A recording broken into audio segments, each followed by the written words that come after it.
So what is the power YouTube family and good morning आणि स्वागत आहे तुमचं अजून एका नवीन एपिसोडमध्ये. तर आजचा व्हिडिओ असा काही इन्फॉर्मेटिव्ह नसणार आहे. तर I am just going to keep it simple and real. So आता ऑलरेडी 7 वाजून गेलेत आणि मी पुन्हा एकदा गेले 1.5 ते 2 आठवडे म्हणजे early morning sessions workout start केले आहेत. ॲक्च्युली मी मॉर्निंगला जायचो 9-9:30ला जात होतो ॲक्च्युली मी. बट त्यामुळे काय व्हायचं की माझी जी पुढची कामं असायची किंवा मला जो पुढचा दिवस असायचा तो कमी मिळायचा. पण ज्यावेळेसपासून मी हा अर्ली मॉर्निंग वर्कआउट चालू केलं त्यावेळेस मला थोडासा वेळ किंवा दिवस जास्त मिळतो. त्यामुळे मला माझ्या कामावरती जास्त फोकस करायला येते किंवा मला कामासाठी अधिक वेळ मिळतो आहे. तर आता पहिल्यांदा आपण माझी कॉफी बनवूया, कारण आजचा जो आपला डे असणार आहे तो चेस्ट आणि बॅक असणार आहे. बट त्याच्या आधी मला माझी कॉफी फिनिश करू द्या.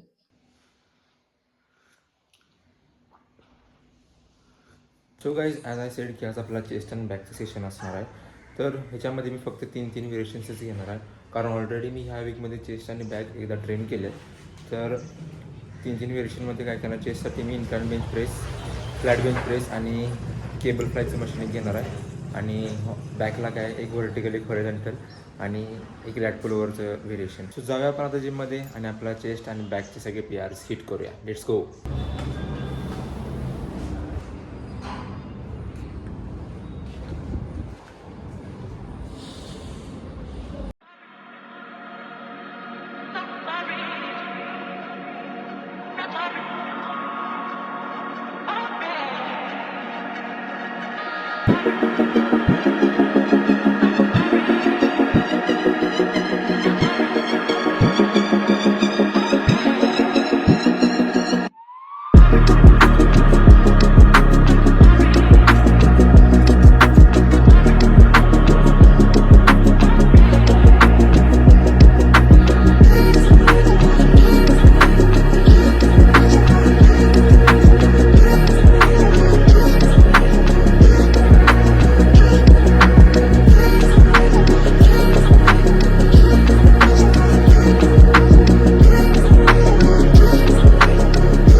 सो गाईज मी जस्ट घरी आले आणि आजचा वर्कआउट जर म्हणा तर 10/10 होता.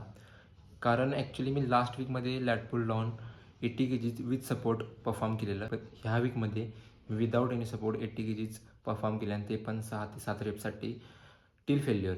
तर हा एक माझ्यासाठी PR होता. जर आपण नेक्स्ट वीकमध्ये एखादा जरी रेप वाढवला त्यामध्ये तोसुद्धा माझ्यासाठी एक प्रोग्रेस आणि एक PR असणार आहे.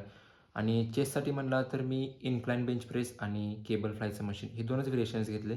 बट त्या दोन्ही व्हेरिएशन्समध्ये मी टोटली फेल्युअर गेलेलो. तर हे एवढे कमी व्हेरिएशन्स का, कारण मी ऑलरेडी ह्या वीकमध्ये चेस्ट आणि बॅक परफॉर्म केलेले ऑलरेडी. सो मला फक्त ह्या वीकमध्ये डबल मसल ट्रेन करत होता हा. तर त्यामुळे मी फक्त थोडेसे कमी व्हेरिएशन्स घेतले. माझी जी इंटेन्सिटी होती ती हाय होती. तर आता लवकर आवरूया, आपली ओट्सची मिल तयार करूया आणि आपल्या कामाला लागूया. सो गाईज ॲक्च्युली आजच्या पूर्ण दिवसाच्या प्लॅनिंगमध्ये थोडासा चेंज झाला आहे. तर 12 वाजता प्रेयर मीटिंग आहे आणि आता 11 वाजलेत. आता फक्त माझ्याकडं 45 ते 50 मिनिटं आहेत माझे काही काम आहे ते पूर्ण करायला. तर आता इथं आपली ओट्सची मिल आहे ती पहिला मी कंप्लीट करणार आहे आणि ह्या 45 ते 50 मिनटामध्ये मी सगळे जे काही माझं काम आहे ते बघून आटपून घेणार आहे. पण दुपारी मी ट्राय करेन लवकरात लवकर घरी यायचा. प्रेयर मीटिंग झाल्यानंतर मी डायरेक्टली केस कापायला जाणार आहे हेअर कटिंगला. सो तिथून मी लवकर यायचा प्रयत्न करेन आणि आपल्याला स्टेप्स पण कंप्लीट करायचे आहेत. अनफॉर्च्युनेटली आज कुठलाही टफ अवेलेबल नाही आहे आम्हाला खेळायला जाण्यासाठी. सो जे काय माझे स्टेप्स आहेत रेग्युलर बेसिसवरती मी त्या कंप्लीट करणार आहे. So let's start the day. Much later. So guys मी थोडंफार आता काम केलेलं आहे.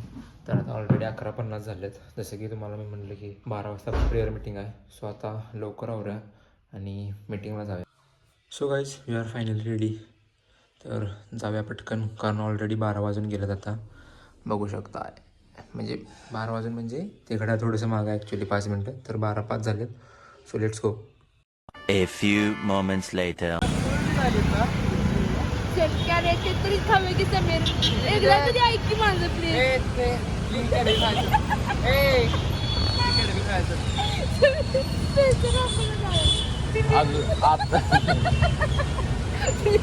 बेल्जियन वॉफल कुठं आलं? तिकडं जायचं. मी का नाही हो नातानाचं दोन्हीकडे बोलते मार बसेल बघ काय याला बघ. गाडीवर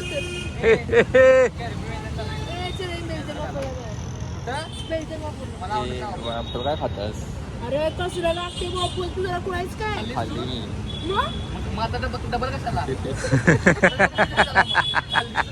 तो गाईज आता आम्ही चर्चवरून जस्ट बाहेर आलो प्रेयर मीटिंगवरून. आणि आता आम्ही सगळे कन्फ्यूज आहेत की कुठं खायला जायचं. ठरलेलं आहे कुठं जायचं आहे. बेल्जियन वॉफलला जाणार आहे वाटतं. सो गाईज आता आम्ही प्रेयर मीटिंगवरून डायरेक्टली बेल्जियन वॉफल जवळ आलो आहे. तर तुम्ही आता बघितलं असाल की कन्फ्यूज होतो आम्ही.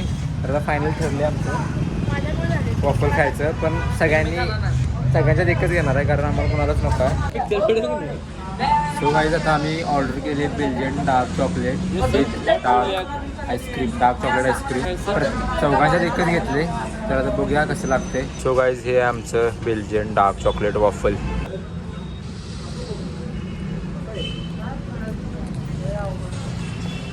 आता आम्ही ऑर्डर केले बिस्कॉप चीज केक, जे की मला खूप दिवसांपासून खायचं होतं. कसं आहे. सो गाईज आजचा दिवस खूप माझ्यासाठी अनप्रेडिक्टेबल होता. कॉज मी आज ठरवलेलं की हेअर रेटिंगला जायचं, परत फोटोशूट काढायचं, म्हणजे ॲक्च्युली मला शूट करायचं होतं आउटडोअर, ते करायचं आणि त्यानंतर टर्फलासुद्धा जायचं. सो ह्यातलं काहीच झालं नाही आज. ना टर्फ बुक झालं, ना मी शूट करायला गेलो, ना हेअर कटिंगला गेलो. तर प्रेयर मीटिंग झाल्यानंतर डिरेक्टली आम्ही चौघंजणं बेल्जियन वॉफलला गेलो.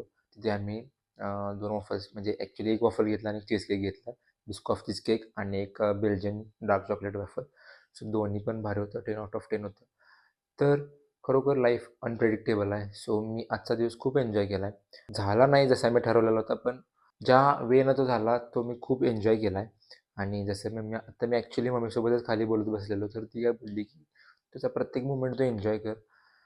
पुढच्या दिवसांचा विचार करू नको की पुढं काय होणार आहे, उद्या काय होणार आहे. तर जे आज आहे त्यात तू एन्जॉय कर.